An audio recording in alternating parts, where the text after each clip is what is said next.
Olá a todos, sejam muito bem-vindos. Hoje vamos mergulhar numa história de fé, amor e um plano divino que há séculos encanta crianças e adultos. Preparem seus corações para conhecer a incrível jornada de José, um jovem sonhador que nos ensina sobre perdão, paciência e como Deus transforma o mal em bem. O jovem sonhador nossa história começa há muitos e muitos anos, numa terra distante, com um homem chamado Jacó, que tinha 12 filhos. Dentre eles, havia um que era muito especial para ele, José. José era o penúltimo filho, e Jacó o amava mais do que a todos os seus outros filhos. Para mostrar esse carinho, ele deu a José uma túnica colorida, linda e muito especial, que o destacava dos irmãos.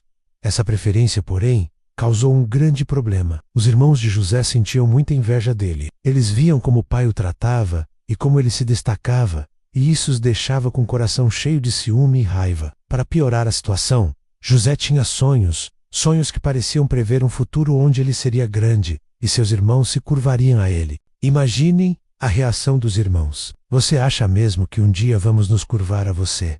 Eles perguntavam, indignados. A traição e a escravidão um dia, enquanto os irmãos de José cuidavam dos rebanhos, longe de casa. Jacó pediu a José que fosse vê-los e saber se estava tudo bem. José, obediente, partiu para encontrar seus irmãos, mas quando eles o viram se aproximando, tramaram algo terrível em seus corações cheios de inveja. Lá vem o sonhador. Vamos matá-lo e jogar seu corpo num poço. Diremos ao nosso pai que um animal selvagem o devorou, disse Ram Eles. Mas Ruben, um dos irmãos mais velhos, não quis compactuar com a morte de José. Ele sugeriu: não vamos derramar sangue, vamos jogá-lo neste poço seco. Assim, não precisamos sujar nossas mãos. Os irmãos concordaram, tiraram a túnica colorida de José e o jogaram no poço. Depois, enquanto comiam, viram uma caravana de mercadores que ia para o Egito. Judá, outro irmão, teve uma ideia. De que adianta matá-lo? Vamos vendê-lo a esses mercadores. E assim fizeram. Venderam José por 20 moedas de prata. Para Jacó, seu pai, eles pegaram a túnica de José, mergulharam-na no sangue de um cabrito e disseram: pai, encontramos isso. Veja se é a túnica do seu filho. Jacó reconheceu a túnica e chorou amargamente, pensando que seu filho amado havia sido devorado por uma fera. No Egito, da casa de Potifar à prisão, José chegou ao Egito como escravo, mas Deus estava com ele. Ele foi comprado por um homem importante chamado Potifar, chefe da guarda do faraó. José era um jovem trabalhador, honesto e muito inteligente. Potifar logo percebeu que Deus abençoava tudo o que José fazia e o colocou como responsável por toda a sua casa. José administrava tudo com excelência e a casa de Potifar prosperou. Mas novamente, a vida de José foi colocada à prova. A esposa de Potifar, vendo a beleza e a bondade de José,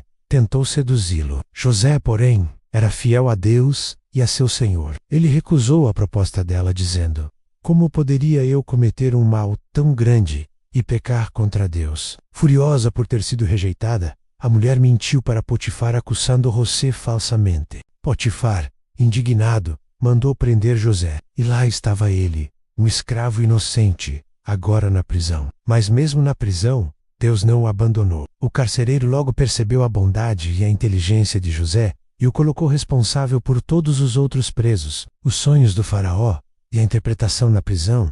José conheceu o copeiro e o padeiro do faraó, que haviam sido presos. Ambos tiveram sonhos estranhos, e José, com a ajuda de Deus, interpretou seus sonhos. A interpretação de José se cumpriu. O copeiro foi restaurado à sua posição, e o padeiro foi executado. José pediu ao copeiro que se lembrasse dele quando estivesse livre, mas o copeiro infelizmente se esqueceu. 2 anos se passaram. Então, o faraó do Egito começou a ter sonhos que o deixavam muito perturbado, e ninguém conseguia interpretá-los. Ele sonhou que 7 vacas magras e feias engoliam 7 vacas gordas e bonitas. Depois, 7 espigas secas e queimadas engoliam 7 espigas cheias e bonitas.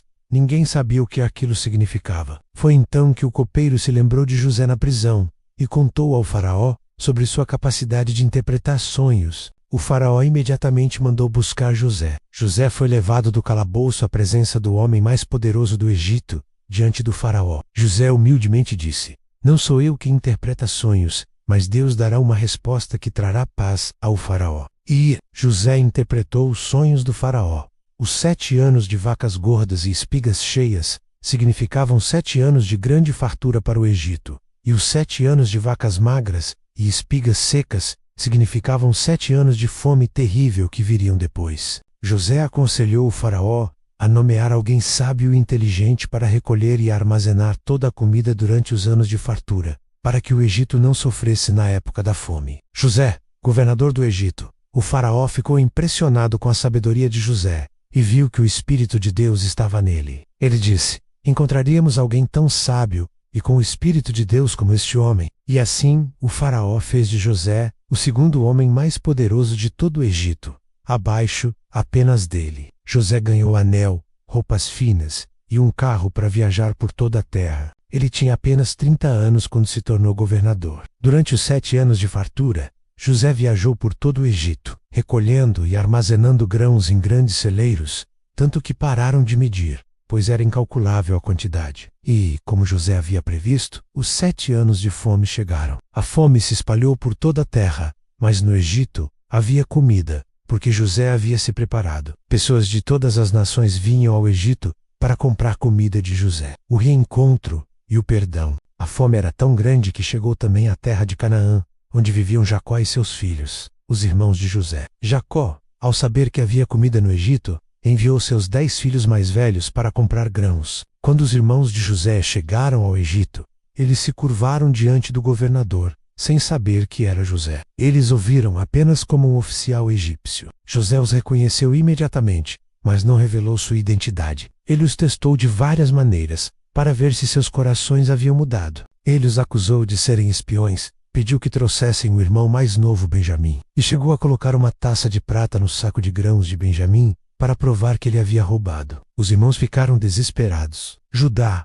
que anos antes havia sugerido vender José, agora se ofereceu para ficar no lugar de Benjamim. Ele mostrou um grande remorso e um amor fraternal que não existia antes. José, vendo a transformação em seus irmãos e a angústia deles, não conseguiu mais segurar as lágrimas. Ele mandou que todos os egípcios saíssem, e chorando alto revelou: eu sou José, meu pai, ainda vive. Os irmãos ficaram petrificados de medo e confusão. Sou eu, seu irmão José, aquele que vocês venderam para o Egito, ele disse. Mas José não os repreendeu. Pelo contrário, ele os consolou. Não fiquem tristes, nem se culpem por terem me vendido para cá, pois foi para salvar vidas que Deus me enviou à frente de vocês. Deus me enviou adiante de vocês para conservar-lhes uma posteridade na terra e para lhes preservar a vida por meio de um grande livramento. Ele os abraçou, chorou com eles e os perdoou de todo o coração. Depois, mandou buscá-los, a Jacó e a toda a sua família, para que vivessem no Egito, na melhor parte da terra, a região de Gósen, e fossem sustentados durante a fome. Uma lição de vida. José viveu muitos anos no Egito, vendo seus filhos e netos. Ele cumpriu a vontade de Deus em sua vida e foi um exemplo de perdão, fé e perseverança. Sua história nos mostra que mesmo quando passamos por momentos difíceis, Deus tem um plano maior. Aquilo que os irmãos de José planejaram para o mal, Deus usou para o bem, salvando não só a família de José, mas muitas outras pessoas da fome. A história de José nos ensina que o perdão é poderoso, que a paciência é recompensada e que, não importa o que aconteça, Deus está sempre no controle, transformando nossas provações em vitórias. E nos lembra que, mesmo quando parece que tudo está perdido, Deus pode nos levantar e nos usar para propósitos maiores do que podemos imaginar.